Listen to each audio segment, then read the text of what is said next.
নমস্কার বন্ধুরা, welcome to my YouTube channel. সকালে প্রতিমা বানানো শেষে এখন বসলাম প্রতিমায় রং করতে। প্রথমে একটা সাদা রং দিয়ে নিচ্ছি কোটিং হিসাবে, কারণ সাদা রঙের উপর যে কোনো রং করলেই সেটা সুন্দর দেখায়। যদিও আমি আমার সরস্বতী প্রতিমায় কখনো শুধুমাত্র সাদা রং করি না, কারণ আমি জানি না আমি কী রং ব্যবহার করি। শুধুমাত্র সাদা রং ব্যবহার করাতে প্রতিমাটা সুন্দর দেখায় না, ঠিক যেমনটা আমরা মন্দিরে বা প্রতিমা পূজার সময় প্রতিমা কিনতে গিয়ে পাই। আমার প্রতিমা সাদা রং করলে সেরকম দেখায় না, তাই আমি একটু অফ হোয়াইট বা একটু ক্রিম কালারটা রাখার চেষ্টা করি। কিন্তু অ্যাকচুয়াল কালার দেওয়ার আগে আমি একটা সাদা রঙের কোটিং দিয়ে নিই, যাতে দেখতে যে কোনো রঙই প্রতিমার গায়ে দিই না কেন সেই রঙটা দেখতে যেন সুন্দর লাগে। শুধুমাত্র সরস্বতী প্রতিমা না, যে কোনো প্রতিমা। সো আমি এখানে আগে সাদা রং দিয়ে নিচ্ছি। সাদা রং দেওয়ার পরে আমার রং তৈরি করাও হয়ে গেছে। প্রতিমার গায়ে যেটা আসল রং দিব, সেটার জন্য আমি প্রথমে লাল এবং হলুদ দিয়ে কমলা রং বানিয়েছি। তারপর তার সাথে সাদা রং অ্যাড করেছি। এতে একটা কালার হয় যেটা অনেকটা স্কিন কালারের মতো, অর্থাৎ মানুষের যে স্কিন কালারটা থাকে সেই স্কিন কালার যা দেখতে যেমন হয় সেই স্কিন কালারটা বানিয়েছিলাম আমি। আপনারা যদি চান এটা নিজেরা টিউটোরিয়াল দেখে বানিয়ে নিতে পারেন। প্রথমে আপনাদেরকে কমলা কালার বানাতে হবে এবং সেই কমলা কালারের সাথে সাদা রং মিক্সড করতে হবে। সো দেখতেই পাচ্ছেন আমার রং বানানো শেষ। আমি 3টা রং একত্রে মিক্সড করে এই রংটা বানিয়েছি। তারপর সেই রংটা আমি আস্তে আস্তে প্রতিমার গায়ে দিয়ে দিচ্ছি। আমি রং করার সময় খুবই সাবধানতা অবলম্বন করি, কারণ আমার ভয় লাগে রং করার সময় হয়তো ব্রাশের চাপে প্রতিমা ভেঙে যেতে পারে। আর প্রতিমা যদি ছোটোখাটো কোথাও ইভেন ভেঙে যায় তাহলে হয়তো আমি আর পূজা দিতে পারবো না, কারণ আমাকে নতুন প্রতিমা আনতে হবে। খণ্ডিত প্রতিমাতে তো পূজা হয় না। তো আমি সাবধানতার সাথে প্রতিমা রং করতে থাকলাম এবং শুকাতেও থাকলাম। আমার কাছে যেহেতু একটা হেয়ার ড্রায়ার আছে, তো আমি সাথে সাথে শুকিয়ে নিই। এই হেয়ার ড্রায়ার না থাকলে হয়তো আমি আজকের মধ্যে কখনোই এই প্রতিমা বানানোর কাজ শেষ করতে পারতাম না। তো আমি মায়ের হাতে লাল রংটা দিয়ে তার একটা আলতা রাঙা যে একটা হাত, সেই ভাইবটা দেওয়ার চেষ্টা করলাম। যদিও পুরোপুরি নকশা করা বা তেমন কিছু আমি করিনি, শুধু আমি আঙ্গুলগুলো লাল রং দিয়ে দিচ্ছি, যাতে দেখতে মনে হয় আলতা দিয়ে সাজালে দেবী প্রতিমা বা মায়ের চরণগুলো বা মায়ের হাত আলতা রঙে সাজলে যেভাবে দেখতে সুন্দর লাগে, ঠিক সেভাবেই আমি সাজিয়ে দেওয়ার চেষ্টা করলাম। এখানে বলে রাখি, আমি সরস্বতী পূজা শুরু করেছিলাম আমার বাসায় 2019 সালে, যখন আমি ইউনিভার্সিটি ফার্স্ট ইয়ারে থাকি, এবং তখনই আমি প্রথমবার আমার মাথায় ইচ্ছা হয় যে আমি নিজেই সরস্বতী প্রতিমা বানিয়ে পূজা করব। তো আমি তখন থেকে যে বানানো শুরু করলাম, এরপরে আর কখনো থামিনি। এটা আমার 7 নম্বর পূজা, অর্থাৎ আমি টানা 7 বছর নিজে নিজে প্রতিমা বানিয়ে এভাবে আমি মায়ের পূজা করতে থাকি। কিন্তু আগে আমি প্রতিমা বানানোর জন্য অনেক সময় নিতাম। যেমন আমি প্রথম যখন 2019 সালে প্রতিমা বানাই, তখন আমি প্রায় 2 থেকে 3 সপ্তাহ সময় নিয়েছিলাম। আমি প্রতিমা বানিয়ে তাকে রোদ্রে শুকাই এবং তার গায়ে পোশাক পরাই। এটা অনেক দিন সময় নিয়ে তারপর আমি প্রতিমাটাকে বানাই। প্রতিদিনই আমি ইউনিভার্সিটি থেকে ফিরে প্রতিমা বানানোর কাজে হাত দিতাম। কিন্তু আস্তে আস্তে খেয়াল করলাম, যখন আমার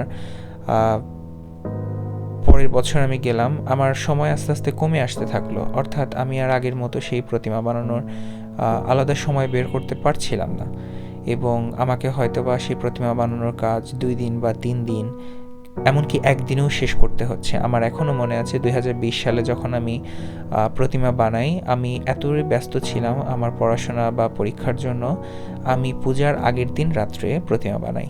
ঠিক যেমন আজকে আপনারা দেখতে পারলেন, আমি দুপুর 2টা কি 3টায় প্রতিমা বানানো শুরু করেছিলাম, এবং সেই প্রতিমার মাটির কাজটুকু শেষ করতে আমার বিকাল অবধি লেগে যায় প্রায় 2 ঘন্টা। তারপর আমি হেয়ার ড্রায়ার দিয়ে টানা 20 থেকে 25 মিনিট বাতাস দিয়ে আমি সেই প্রতিমাটাকে শুকিয়ে ফেলি, এবং সন্ধ্যার মধ্যে তার রং করার জন্য প্রস্তুত হয়ে যায়। যেহেতু রং করার পরে আমি প্রতিমাকে কাপড় পরিয়ে দিই গ্লুগান দিয়ে, তো সেখানে অতটা সময় লাগে না। বেশিরভাগ সময় প্রতিমা শুকাতে এবং প্রতিমার গায়ে রং দিতেই চলে যায়। তো এভাবেই আমি শুরু করি আমার বাসায় সরস্বতী পূজা। এর আগে শেষবার 2009 সালে যখন আমার দিদি সে এসএসসি পরীক্ষায় জিপিএ 5 পায়, তখন আমার মা সেই একটা সরস্বতী পূজা দেয়। তো এখানে আমি চলে এসেছি এখন প্রতিমার সবচেয়ে মাহাত্ম্যপূর্ণ যে অংশ, তার চক্ষুদান এবং তার মুখশ্রী অঙ্কন, সেই কাজে। এই টাস্কটার সময় বা এই কাজটার সময় আমি খুবই ভয় থাকি সত্যি বলতে, কারণ আমার শিল্পীর হাত আসলে খুব বেশি ভালো না সত্যি বলতে। আমি প্রতিমার কাজ ভালো পারি, কিন্তু আমার আর্ট করার যে হাত সেটা বা রং করার যে হাত সেটা খুব বেশি ভালো না। তাই মায়ের নাম নিয়ে আমি সবসময় চিকন একটা তুলি দিয়ে আমি তার চোখ মুখ আঁকা শুরু করে দিই, তার মুখশ্রী আঁকা শুরু করে দিই। তবে সত্যি বলতে আমি কখনোই এ পর্যন্ত এমন কখনো হয়নি আমি প্রথমবারেই প্রতিমার চোখ বা মুখশ্রী আঁকতে আমি সফল হয়েছি। আমাকে অ্যাটলিস্ট 6 থেকে 7 বার চেষ্টা করতেই হয়। সো আমি এক্সট্রা রং রেখে দিই, যেন কোনোভাবে যদি ভুল হয়ে যায় তাহলে আমি যেন সেই রং দিয়ে আবার ঠিক করতে পারি। যেমন এখানে কালো রংটা যদি আমি বেশি দিয়ে ফেলি বা যদি আমার হাতের ভুলে প্রতিমার রং নষ্ট হয়ে যায়, তাহলে যেন আমি আবার সেখানে দিতে পারি। তো যাই হোক, মায়ের কৃপায় আমি তার চক্ষুদান করলাম এবং তার চোখ সুন্দরভাবে আমি এঁকে দিলাম। তারপর তার সুন্দর ঠোঁট আমি আঁকছিলাম এবং এই 3টা কাজ শেষেই আমি অনেকটাই নিশ্চিত হলাম, কারণ আমি প্রতিমা তৈরির সময় এই 3টা অংশ, অর্থাৎ মায়ের চক্ষু যুগল এবং মায়ের ঠোঁট, এই 3টা অংশ আঁকার সময় যে কোনো প্রতিমায় আমি অনেক বেশি নার্ভাস থাকি। আমার ভয় লাগে যে আমি এখনই হয়তো বা কোনো ভুল করব এবং আমার পুরো প্রতিমার কাজটা হয়তো বা অনেক বেশি দেরি হয়ে যাবে বা নষ্ট হয়ে যাবে। তো সেই ভয়ে আমি আর পাইনি।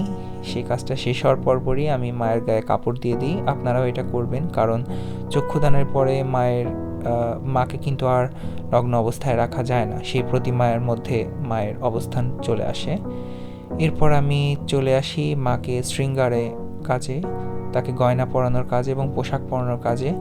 আমি পোশাক পরানোর ভিডিও কখনোই আমি আপলোড করিনি আমার যে কোনো সোশ্যাল মিডিয়াতে, এবং করবও না, কারণ আমি মনে করি মায়ের বা যে কোনো দেবী প্রতিমার পোশাক পরিবর্তনের দৃশ্য সেটা ফেসবুক বা ইউটিউব বা কোনো সোশ্যাল মিডিয়াতে আপলোড করা উচিত না, এটা একটা অশাস্ত্রীয় কাজ।